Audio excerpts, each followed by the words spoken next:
I want to make this disclaimer before we start this video. I do not condone the use of psychedelic substances. Listen what I'm saying carefully, and then thought, or think of it. Think and analyze. But then those points you feel nonsense, then just forget.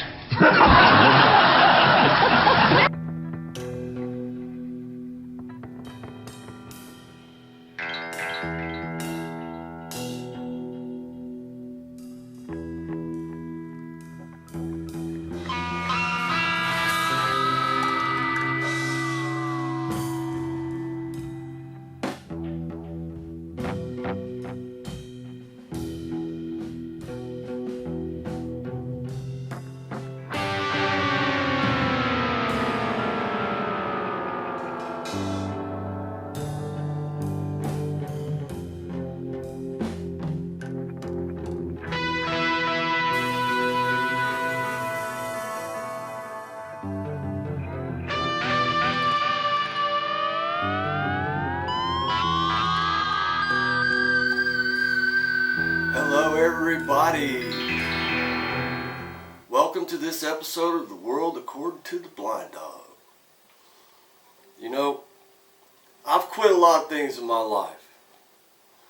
I quit smoking cigarettes. I quit drinking. The last woman I chased, I caught. But my coffee, man, I love my coffee. I've cut down on it considerably, but I hope I don't ever have to quit drinking my coffee. Which is the perfect segue into today's topic. I wanted to talk to you about the first time I ever, no easy way of saying it, dropped acid. I mentioned this in one of my coma videos. I said that had it not been for my experience in my youth with hallucinogenics, I probably would have flat freaked out when I was in a coma, because I just experienced so many things, so many weird things. Well, for instance, at one point in time, I was able to decompose into a gelatinous substance and permeate the ground and travel through the ground. The fact that I could do that was not amazing to me. The fact that I was able to move so quickly was. But anyway, I grew up in probably a textbook dysfunctional family. My mother and father divorced when I was 6, 7 years old, something like that. She basically flew to Okinawa and dropped my sister and I off at my dad's house and then flew back to the States. She said that it was what she thought was best for us, but, you know, bless her heart. It probably was in the long run, but my father could be a very loving, caring, mentoring man, very understanding. Not so much the case with me. There was his times. I have some really strong, fond memories of my father. But I also was pretty rudely beaten as a child. I have some very dark memories that are never going to go away. My father and I were able to make peace with each other before he passed away, and I forgive him, and I love the man. But I have that scar tissue, and it bothers me all the time. It bothers me all the time. But that's not what I'm here to cry about. So he was an officer in the Army. Yes, sir. He started out as an E1. He retired over 20. W3, Warrant Officer 3, worked his way up.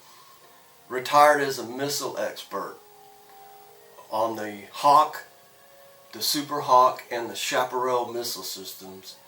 The Chaparral missile system is the precursor for what we see today is the Patriot defense system. And that's what the beginnings of it was. And after he got out of the Army, he went into law enforcement. And that wasn't always the easiest thing for me because I wanted to be a rock and roller. I wanted to grow my hair long and play electric guitar. I wanted to feel the amp tickling the hair on my nuts.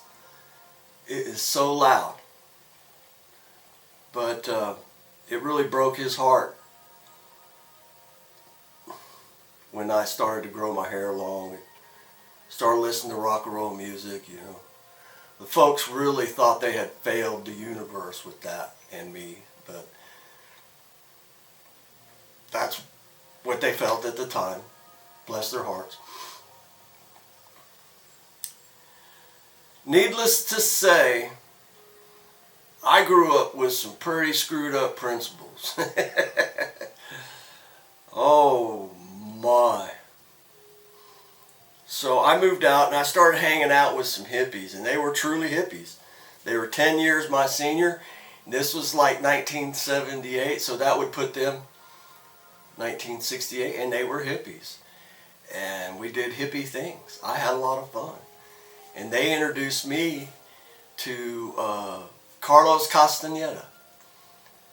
Now, he's recently, or a while back, he said it was all a hoax, but I don't know, man. There's a lot about this universe that we just don't know, and never will, no matter how hard we try. I read Carlos, I read all of them, Yaqui Way of Knowledge, all of it. I read all the books. And when my friend offered to turn me on to some acid, I was like, oh man, I don't know, you know, yeah, okay. So he gave me the acid, I took the acid, and he's keeping an eye on me. He's messing with me. You never know when you're gonna start getting off on that stuff, but he's messing with me, he's keeping an eye on me. And it's just taking forever, to take effect. And I'm like, God, you know, and all of a sudden, I have to go to the bathroom. Bad.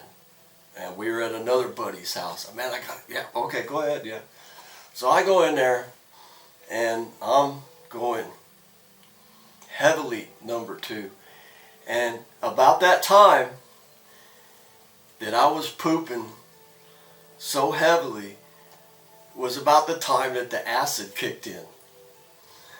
And what it was to me at the time, all the crap that I had been taught, all the crap that I had been through up to that point, I realized was just crap. And I was crapping it out of my body.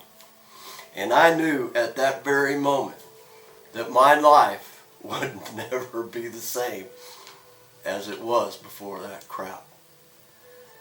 And, well,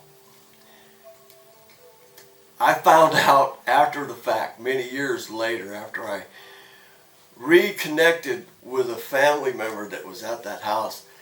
They told me that they had to have a specialist come out and do some work on all that crap that I was taught my entire life. And by golly, I'm going to tell you honestly, I hadn't been the same. I was right. I have not been the same person since that day. I have always looked at life a little bit differently, and continue to do so, especially after 6 weeks in a coma. This is a little off subject, but then again, it's a little on. I sat down with my brother-in-law not too long ago, and I asked some questions. And this is the first time I ever asked too many questions. But he explained it to me. When they first intubated me, they gave me a normal dose. With that normal dose, it was usually took a normal person 7 days to come out of that dose. And what happened is it took me those 7 days plus 28 more. And it literally came down to a matter of hours. They had a meeting in the morning, and that one neurologist said, let's give him 24 more hours.